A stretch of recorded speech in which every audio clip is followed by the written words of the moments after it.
Hi there, welcome to Diagonal Move. My name's Neil and we're in the North African desert looking at Operation Theseus, Gazala 1942. This is a game which I've done a few videos on before, did an unboxing, did an overview of the system and so on, so please do check out those videos if you want something a little bit more in depth than this video, which is mostly going to be a session report, or the first of a few session reports as I play through the campaign.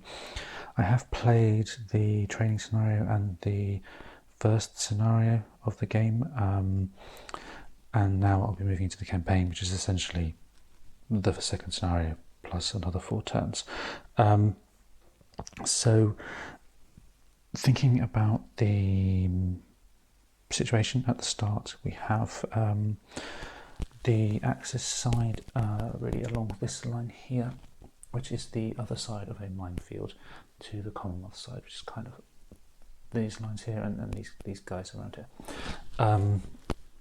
There are a few things to think about for both sides, and I'll zoom in a little bit to look at certain sort of key locations shortly, but just in terms of the overall game, the aim is to get the forces to Tobruk if you're the Axis player and take certain victory hexes, including Knightsbridge just there, Aladdin just there, Gazala itself and Tobruk and Akroma just there.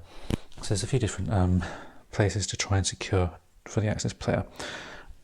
The quicker you do that for certain hexes, particularly for Knightsbridge and Tobruk, the more points you will get. The defending player, the Commonwealth side, simply has to try to slow down the German advance as much as possible, making full use of the terrain and the minefields as they go. Interesting puzzle for both sides, to be sure. A few interesting things about this game is the supply is a real challenge, and the command lines are a real challenge because they run along the tracks, for example this one here or this one here, and also the roads, and command and supply are drawn, command is drawn to the HQ unit and the supply is drawn from the HQ unit along the tracks and roads to a supply source, the Axis being this side, the Allies being this side, or the Commonwealth being this side. All of those tracks and roads, they go through the minefields. For example, down here at Bershim, there's a particularly large crossroads where multiple tracks lead into the sort of town or the settlement of Bershim, and there's a few others dotted around as well where there are crossroads which are all in the centre of the minefield. This is a problem for the Axis player because the Axis player cannot draw supply or command through a minefield hex without it being breached first, and so you're not looking at breaching one hex in the minefield, you're looking at breaching multiple in order to fully open those supply lines. And then of course you do have the challenge of keeping them open. The Axis for their side do have a few minefields of their own just here and just up here, which really are designed to slow down any sort of Commonwealth advance on the supply points, because there are negative points for the Axis player if the Commonwealth can achieve any of those 3, indeed 4 supply sources and keep a unit on those supply sources. Okay, I think that's pretty much it in terms of the overview as a whole. Let's zoom in a few key places and see how things look on the map. The first key location to look at is around Bershim itself, just here.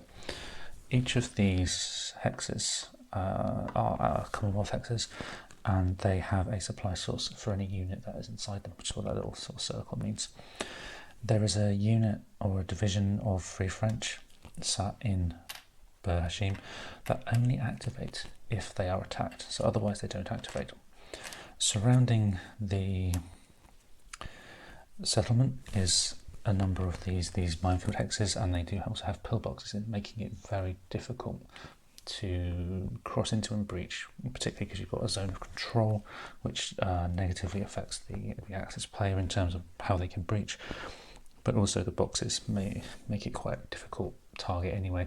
You basically have to roll a 1 or less after modifiers in order to breach that on a 10-sided dice roll. It's a very tasty place to try and conquer or control for the Axis player, though, because of all these supply lines that I mentioned a moment ago that run up through here and on eventually, up towards Tobruk. Because you cannot draw supply into a minefield hex. So, for example, if you were trying to breach here, there's a track running through there, that's absolutely fine, but you need to draw the supply along the road. So if you're up here, you can't sort of just suddenly leap across and then continue through the open terrain. You have to kind of follow the tracks and roads. And so that means multiple hexes need to be entered if they're minefields, and then breached. Two separate things you have to do. However, the Axis player, certainly down the bottom here, is quite well equipped to do that. We have the Ariete division for the Italians, 21st Panzers, 90th, I think it's Panzers, plus the 15th Panzers as well for the Germans. And most units are motorised in the game, particularly for the Axis player, and these are all motorised. And that's interesting because you've got like motorised infantry, which and motorised tanks and armoured units, which can tear across the terrain, and they've got fantastic modifiers for the tracks and the roads when they get on them, but they are also the worst unit possible to try and breach these minefields. So interesting decision for the Axis player. Tasty place to try and control, but you will activate a unit or a division, and you may suffer significant losses. For the Commonwealth player, there's a couple of interesting places here. One is this one here, which I don't really know the name of it, but is it Bur el Harmat? I think it is. You have like a crossroad. Now, there and there are 2 points which the Germans can cross into, and they're almost like choke points. So there is a supply running through both of them. They have only the road towards Knightsbridge, which is this hex here. I don't know why it's called Knightsbridge. Seems like a unusually English name. Obviously, it's being a region in London. Must be something to do with a base or something that was there at the time. I must admit, I don't know. But it's sort of compared to everything else on the board, it's definitely an English name rather than a North African name or an Arabic name. But they represent choke points there, and lots of tanks for the British there, which is one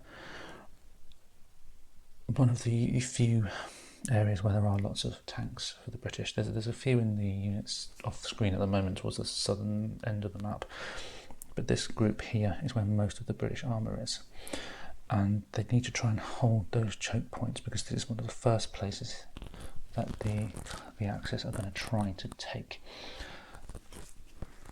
There are crossroads here, which is the Rotunda Uleleb, and again another box filled minefield hex, which would be a very tasty target for the Italian forces.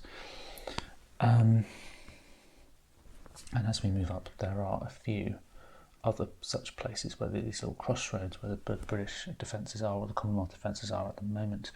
But interestingly, if the Axis player gets it horribly wrong, it does seem possible for these units to actually storm across the map towards these supply points and cause a per turn negative modifier of -2 victory points for each turn that a Commonwealth unit is in those hexes. So there's lots to think about right at the very beginning of the game. One of the things to think about is where to put this counter here, which is the Schwerpunkt counter. I don't know if that's the correct way to say it, but that will give you a positive or a negative modifier to certain die rolls. It also increases your activation points. So if you could potentially have 8 actions, which is one more than the norm. And if you place this counter with a division, you will have the negative modifiers to try and get through those minefields, which is why you can have a 1 or less when you're trying to breach a minefield on a die roll. So that's a key decision very, very early on. Another key location for both sides is up here near Gazala itself, because this is where the main sort of road leads towards Tobruk. There's not that many minefield hexes here. There are lots of crossroads, and there's plenty of infantry to try and take the minefields and breach those minefields.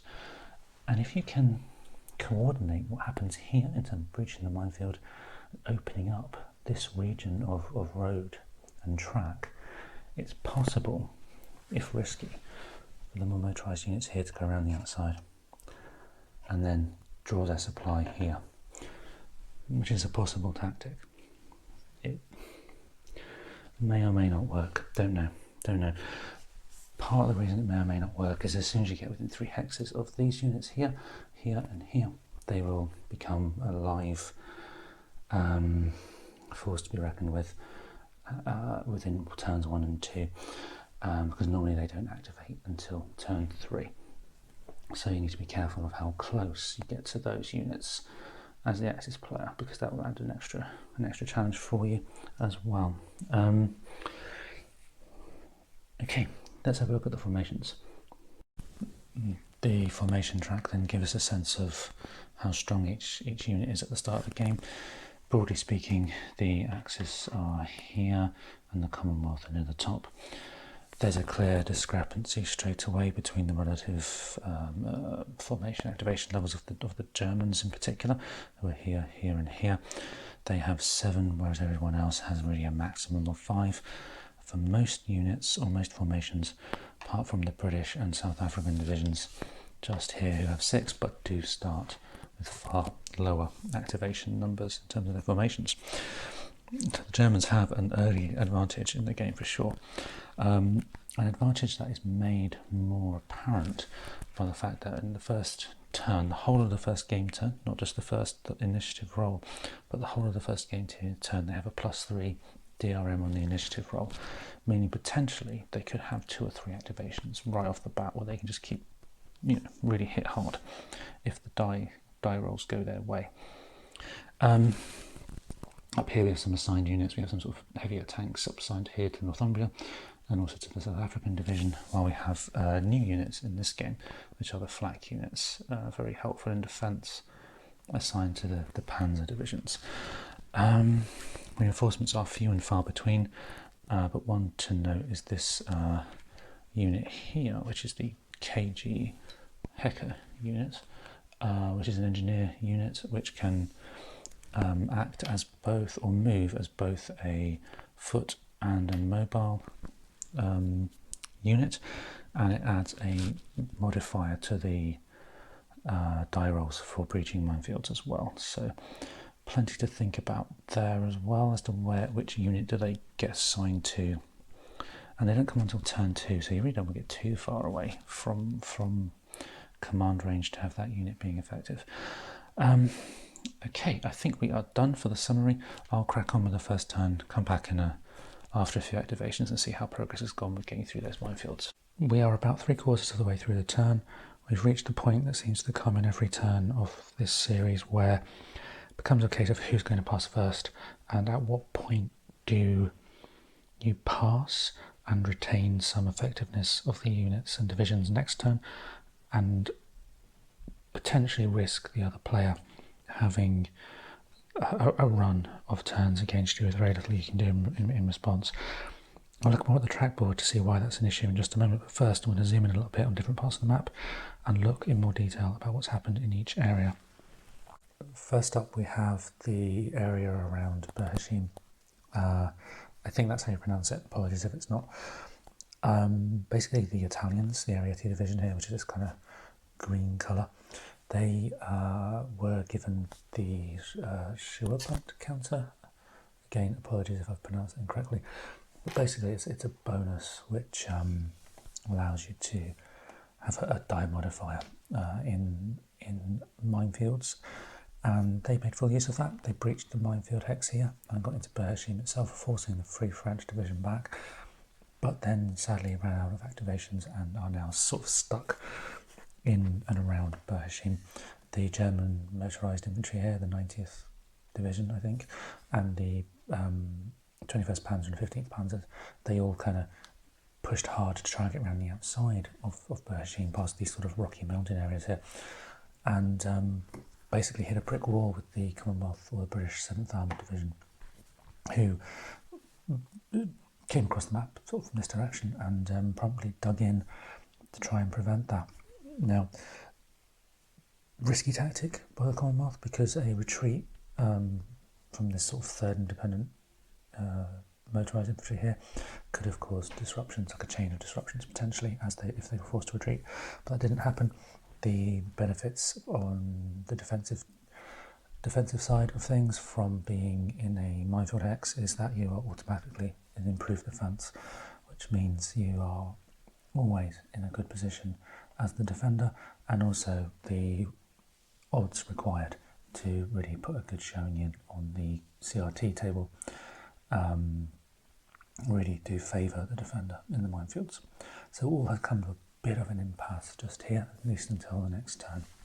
In this more central region here, just to the east of the Knightsbridge Victory Hex, just there, is the 50th Northumberland Division. 50th Northumbria Division, which is sort of yellowy green counters, and then the Italian forces here, the Pavia and Brescia divisions. Also Trieste, just there. These are leg infantry with motorised HQs for the Trieste division, and leg HQs for the Pavia and Brescia. And really they've tried to cross these more thinly protected minefield hexes, and they've basically also hit a brick wall with the effectiveness of the defence in that region, with several disrupted units here, and the tanks coming in down through this sort of central space here to support. We did manage to breach a hex here to hopefully support the next turn's advance through this sort of rocky bit here. But in response to that potential threat, we do have the 1st Armoured Division just there, waiting to see where they needed support the most. Finally, up in this corner here is the Trento Division, the Sabrittia and the 15th for the Germans, who are all trying to cross this area here where there's a combination of minefields and terrain. It's a little bit tricky to see from this angle. Unfortunately, I can't get my camera any closer without really going fuzzy or moving to shaky cam. But there's a number of ridges around here which add to the attacker's woes, but also make things a bit of a challenge for the defender as well, because you can't have zones of control across the ridges, and therefore it makes it, if you can get through, it makes it a little bit harder to defend. But whether you get through is a questionable event in its own right, because of the minefields and the fact the entire South African division, the 1st South African Division, are hovering in this region, and again they've come in with the tanks in support of a potential breach just here, and the Trento Division have suffered a few disruptions there as well.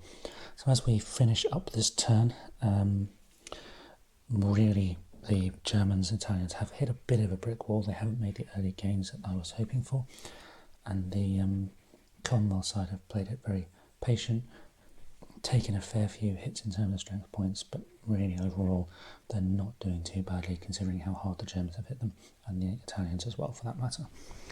Let's jump down to the tracking board and I'll show you why it's always a bit of an interesting challenge when it comes to who passes first. The reason each turn in this game gets quite interesting towards the end is because it's almost a game of chicken as to who passes first, because there's a balance of, do you use all your formation activations available to you, or do you keep some in reserve for next time in order to preserve some of their effectiveness next turn? But at the same time, if you do that, you run the risk of giving the opponent a free run of multiple activations in a row, and then you'd have to rely on just your reactions, should you have any left. But even those reactions would eat into your formation activations next turn.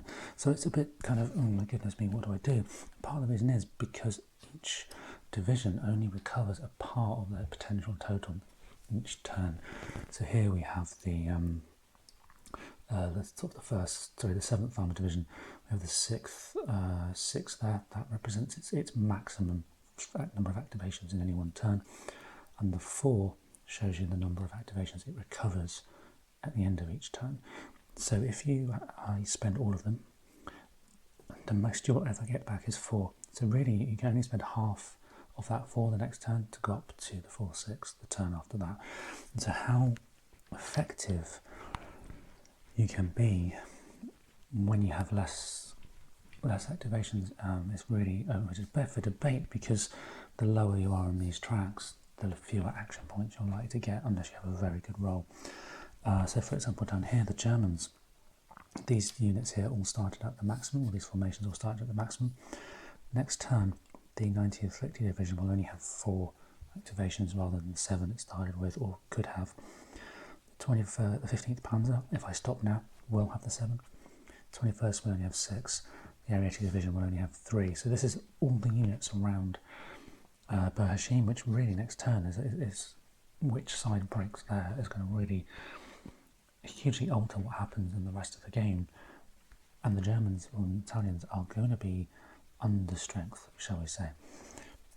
Having said that, the British aren't in much better position because they will only have 4, which is admittedly better than they started with in the first turn. While they do have the Free French there, who, if I stop now, would potentially go back up to 4, which again isn't too bad for them. So who passes first? A little bit of a game of chicken. I think I'll stop this video here. There isn't that many activations left to go in the first turn, so I'll get through all the admin and I'll move up to turn 2 for the next video. Thanks for joining me, and I'll see you for the next one.